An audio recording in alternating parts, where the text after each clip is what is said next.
ہاشمی تلواریں لے کے ساتھ تو گئے ہیں، لیکن اگر امام علی مقام پورے مدینے کو ساتھ لے کے جاتے ولید کے دربار میں تو آج کا مورخ بنو امیہ کے ٹکڑوں پہ پلنے والا تاریخ کی کتابوں میں لکھ جاتا کہ مدینے کے اندر خون ریزی ہوئی اس لیے کہ حسین لشکر لے کے ولید کے دربار میں گئے. مولا نے کہا میں لشکر بھی نہیں لے کے جاؤں گا، میں اپنی مظلومیت سے ثابت کروں گا کہ غاصب کون ہے. کیا بات ہے جیو قبلہ. حسین نے اپنے خاندان کے دشمنوں کو اپنی مظلومیت سے بے نقاب کیا.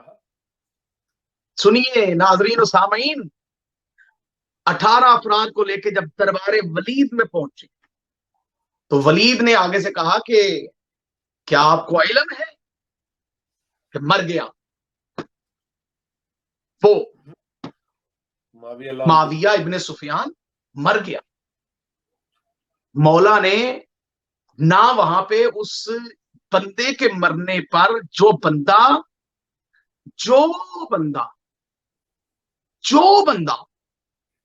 ممبروں پر علی پہ شب و ستم کرواتا تھا،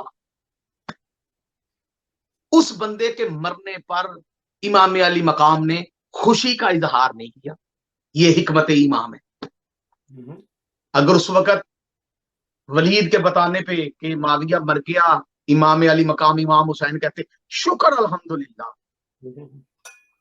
تو آگے سے جنگ ہو جاتی تو لوگوں نے کہنا تھا دیکھیں جی، مورخوں نے بنو امیہ کے مورخوں نے لکھنا تھا کہ دیکھیں جی کیا ہو گیا ہے، امام حسین نے دربار میں کھڑے ہو کے معاویہ کے مرنے پہ شکر الحمدللہ پڑھا تو جنگ بھی نہ ہو. ٹھیک ہے، امام نے شکر الحمدللہ بھی نہیں پڑھا. اور اگلی بات ہے مولا نے اس کے مرنے پر افسوس بھی نہیں کیا. کیا بات ہے، کیا بات ہے کہ بڑا دکھ ہوا مر گیا، نہیں، کچھ نہیں. اس نے کہا معاویہ مر گیا، امام نے آگے سے جواب بھی تو دینا تھا. اب امام نے جواب دیا قرآن کی آیت پڑھ کے، فرمایا انا للہ و انا الیہ راجعون. فقط اتنا کہا، نہ اس کے مرنے کی خوشی کا اظہار کیا، نہ اس کے مرنے کے غم کا اظہار کیا. فرمایا تو نے مجھے یہ بتانے کے لیے دربار میں بلایا کہ معاویہ مر گیا؟ ہائے، اصل بات پہ تو نے مجھے بلایا.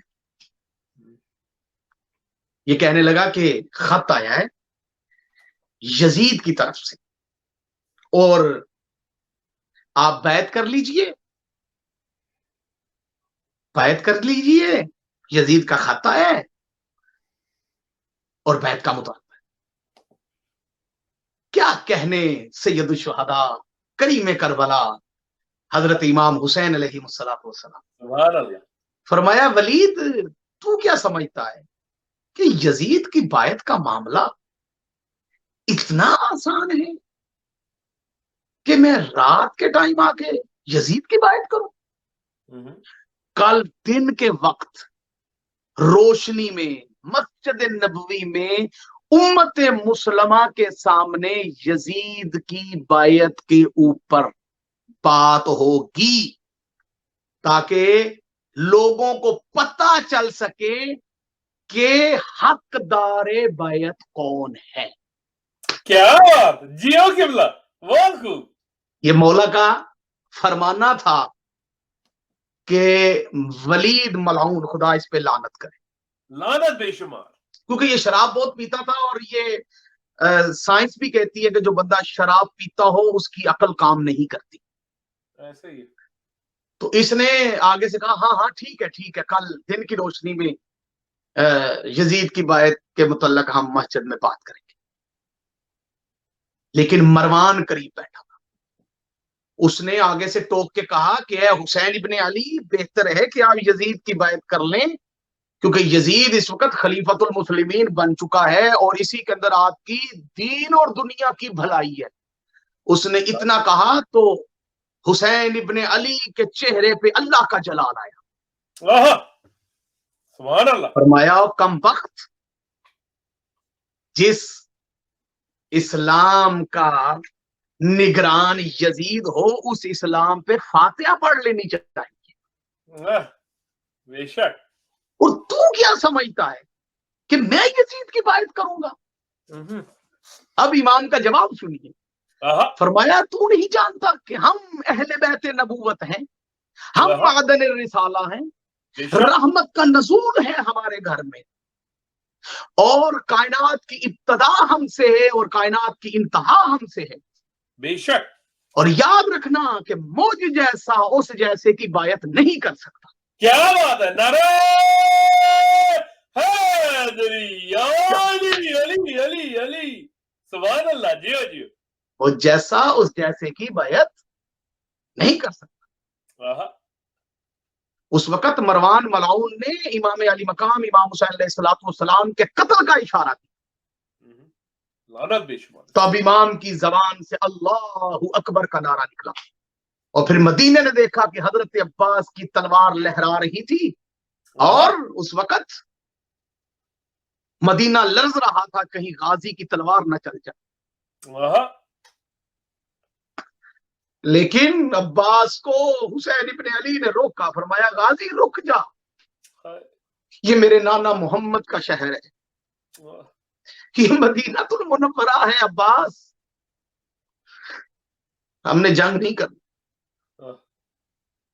آزاداران مظلوم کربلا 28 رجب کو 27 کو امام علی مقام ساری رات, 28 کی ساری رات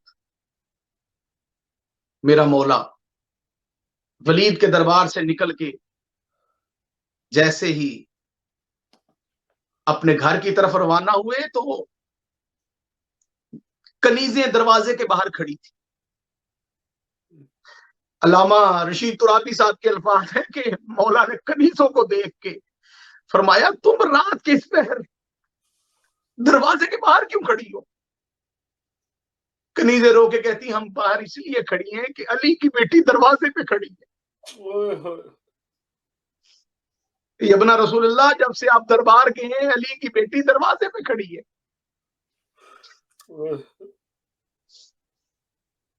اور ہمیں حکم ہے کہ دیکھو میرا بھائی خیریت سے واپس آ جائے, کیونکہ دربار میں میری ماں گئی تھی تو زخمی واپس آئی تھی. عزاداران مظلوم کربلا امام علی مقام اندر گئے تو علی کی عالیہ بیٹی دروازے میں کھڑی تھی. بہن اور بھائی کی ملاقات ہوئی اور مولا امام علی مقام نے رو کے پہلا جملہ کہا, اے میری بہن زینب, نہ جانے تو کتنی دیر سے یہاں کھڑی ہے, کہیں تھک تو نہیں گئی؟ علی کی عالیہ بیٹی کہتی مجھے چھوڑ یہ بتا دربار گیا تھا؟ فرمایا جی میں گیا. فرمایا پھر کیا بنا؟ مولا نے رو کے کہا نانے کی امت مدینے میں نہیں رہنے دیتی. عزاداران مظلوم کربلا رو کے سید الشہداء نے علی کی بیٹی سے فرمایا کہ تو شریکۃ الحسین ہے, اے علی کی عالیہ بیٹی, اب ہم مدینے میں نہیں رہیں گے, مدینے سے چلنے کی تیاری کیجیے, میں نانا کی قبر پہ سلام کر کے آتا ہوں.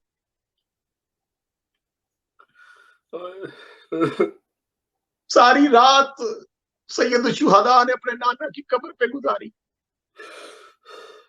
فجر کی نماز سے فارغ ہو کے سیدھا گھر آئے. پورا گھر اضطراب میں تھا کہ پتہ نہیں کس نے ساتھ چلنا ہے کس نے نہیں چلنا. رجب کی 28 تاریخ تھی, فجر کی نماز کے بعد کا وقت تھا کہ امام علی مقام نے حضرت عباس سے فرمایا اے عباس کاغذ قلم لاؤ اور فرست تیار کرو کہ میرے ساتھ سفر میں کس نے جانا ہے. جناب عباس کاغذ قلم پکڑ کے قریب کھڑے ہوئے تو جناب عباس کا چہرہ دیکھ کے مولا نے رو کے فرمایا عباس جو میں لکھواؤں وہ لکھنا ہے, نہ تو نے اپنی مرضی سے کسی کا نام لکھنا ہے اور نہ تو نے کسی کی سفارش کرنی ہے. سرکار عباس سمجھ گئے کہ میرے امتحان کا وقت شروع ہو گیا.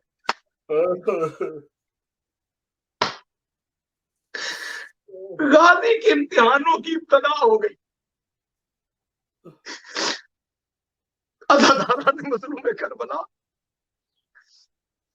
نگاہ امامت نے دیکھا کہ حضرت عباس کچھ لکھ رہے.